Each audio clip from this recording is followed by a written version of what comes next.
Well, I was in a communist prison for 11 years. A communist prison is a diabolic laboratory in which they wanted to transform the personality.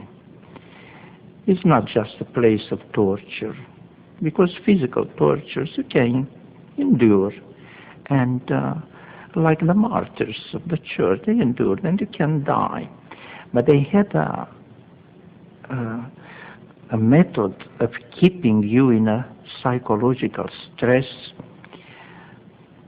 going to the limit between normal and abnormal. So, first of all, 11 years of my imprisonment, I didn't see a pencil, a piece of paper, a book, nothing, because they wanted, especially the intellectuals, to become like beasts. But that didn't work like this. I was first time 3 years in a solitary confinement. First 6 months, sure, was very difficult. And but later, not having any perspective, any horizon, any place to look out, just four walls of yourselves, you have to go somewhere. And that was my conversion. I went inside. Because, you know, in the Western world, we have a so-called cosmological knowledge. We go in the outer space, outside of ourselves. Everything that we explore is outside of ourselves. But what about you? What about this inner universe that is the human personality? We call it soul in a Christian term. Is infinite like an atom. And St. Paul says in his epistles to Corinthians, chapter 6, you are the temple of the living God because God lives within you. God is nothing material or spatial to place outside of ourselves in a corner somewhere. We need to make this experience, and that was imprisonment for me.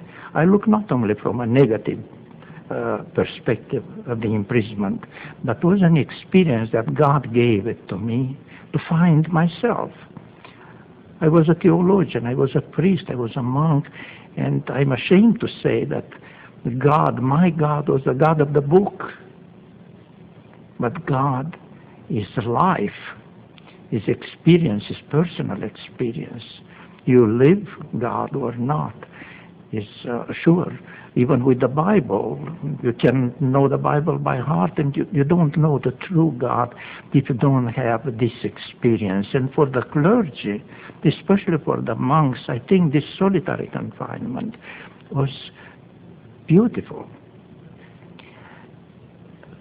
First of all, it's hard to pass this 4-6 months in which, sure, you ask God, Lord, why me? What I did to be like this? They came, sure. They came twice a day to give you some food there. And but all the time you were just by yourself. And I found God in prison. I was born in the Orthodox faith with a Christian family, but you know, the ritual, the external part only, it is not enough. It is necessary, sure, the sacraments, the liturgy of the church, to go to church every Sunday, but we need more than that. We need a personal experience in God, which is only ours. You cannot recommend the same thing to all, because each one has his own experience in God, his own method. God created each one differently. Each one is an universe. So for me, the imprisonment helped in a way to find God in myself, inside, not in the body. We say God is in our heart. It's not this heart, the physiological organ, but is the depth of our personality, which is like an atom, infinite, in which you encounter God. So if you want to see God, with the spiritual eyes, sure, we have to make this experience to go inside of ourselves.